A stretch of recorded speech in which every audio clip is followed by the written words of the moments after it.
Моля, посрещнете топ реализатора на Манчестър Юнайтед, голмайстора на най-силното футболно първенство в света и шампиона на Англия, Димитър Бербатов! Димитър Бербатов награди тази вечер успели деца от цяла България на специална церемония. Проектът на неговата фондация осигурява стипендии на талантливи деца, отличени в 3 области – изкуство, наука и спорт. Българският голмайстор се обърна към малките с думите, че трудните моменти, в какъвто е той сега, ни правят по-силни и ни помагат да продължим напред.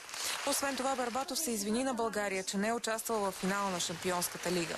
След награждаването всички присъстващи се снимаха за спомен с любимеца си.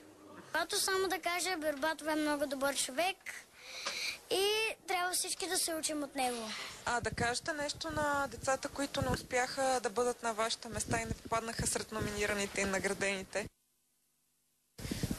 Аз искам да кажа, че не трябва да спират да се отказват и трябва да работят здраво, за да станат така като нас. И трябва да вярват в бъдещето.